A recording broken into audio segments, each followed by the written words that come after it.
இந்த சங்கீதம் 90:12 ஞான இருதயம் உள்ளவர்கள் ஆகும்படி ஞான இருதயத்தை குறித்து எழுதப்பட்டிருக்கிறது. அதனால்தான் இன்றைக்கு ஞானத்தை குறித்த பகுதியை உங்களுக்காக சொல்ல கர்த்தர் உதவி செய்வாராக.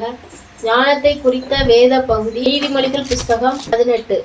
இந்த சங்கீதம் 90ல் ஞான இருதயம் உள்ளவர்கள் ஆகும்படி நம்ம எல்லாருக்கும் ஞான இருதயம் அப்படின்ட்டு ஆண்டவர் விரும்புகிறார். நம் இருதயம் ஞானமாக வேண்டும் என்றால் இந்த நீதிமொழிகள் புஸ்தகம் முழு புஸ்தகமுமே ஞானத்தை குறித்ததாக இருக்கிறது. ஒவ்வொரு நாளும் 31 அதிகாரங்கள் இருக்கு. இந்த நீதிமொழிகள்ல எத்தனை அதிகாரம் இருக்கு? 31.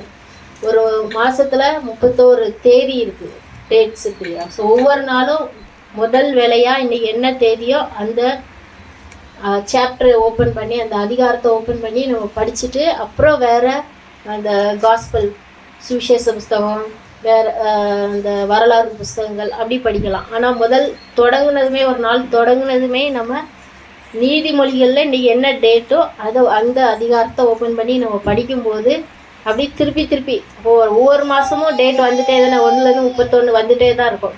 இப்போது ஒரு வருஷம் ஃபுல்லாக அப்படி நம்ம இந்த நீதிமொழிகளை படிச்சுட்டே இருக்கும்போது நீதிமொழிகள் ஞானம் சம்பந்தப்பட்ட அந்த காரியங்கள் நம்ம வாழ்க்கையில் நம்ம சூழ்நிலைகள் வரும்போது வசனங்கள் உடனே ஞாபகத்துக்கு வரும். இப்போ இந்த நீதிமொழிகள் 18 முழுவதுமே வாயின் வார்த்தைகளை குறித்து இருக்குது. இப்போ நம்ம வேலை செய்கிற இடத்துல போகிற வர இடத்துலலாம் அனாவசியமாக தேவையில்லாமல் வாய் பேசுகிற ஆள்களை பார்த்துருக்கீங்க தானே?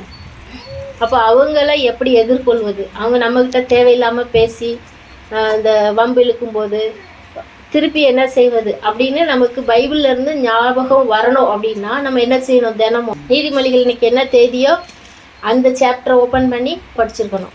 இந்த நீதிமொழிகள் 18ல் முழு அதிகாரமும் நம்முடைய வாயை குறித்து இருக்குது. 21 படிங்க. மரணமும் ஜீவனும் எங்க இருக்குதான்? நாவின் அதிகாரத்தில் இருக்கிறது. நாக்குல கர்த்தர் நீங்க கையில பைபிள் வச்சிருக்கதானே படி. என்ன படின்னு சொன்னா படிப்பா.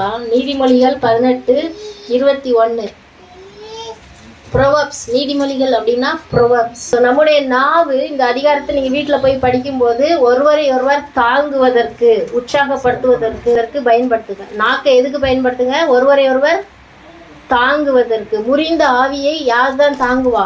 நாக்கு தாங்கு. பைபிள் சொல்லுது முறிந்த ஆவியை நாவு நம்ம தாங்குது. இப்போ நிறைய இன்னைக்கு இருக்கிற சின்ன பிள்ளைங்கள்லாம் டென்ஷன்லேயே இருக்கிறாங்க, ஏதோ கவலையில் ஏதோ ஒரு இதுலேயே இருக்காங்க, மைண்டில் என்ன இருக்குன்னே தெரியாது. அவங்கள ஒருவரை ஒருவர் தாங்குறது யார் தான்? நாம். அப்போ நம்முடைய வாயில் நல்ல நல்ல வார்த்தையாக வரணும்னா நமக்கு யார் கொடுப்பா? நல்ல நல்ல வார்த்தை யார் கொடுப்பா? தினமும் காலையில் ஆண்டவர்லேருந்து வாங்கி வச்சுக்கிடணும். இன்னைக்கு பாட்டில் ஆராதனையிலாம் ஆனந்த தைலத்தால். ஆனந்த தைலம் யார் கொடுப்பா? ஆண்டவர் உங்களை காலையிலேயே உங்களை சந்தோஷப்படுத்திடுவார். அப்போ அந்த சந்தோஷத்தை நம்ம நாக்கு மூலமாக எல்லாருக்கும் என்ன செய்யணும்? தாங்க கர்த்தர் நம்ம ஒவ்வொருவருக்கும் உதவி செய்வாராக.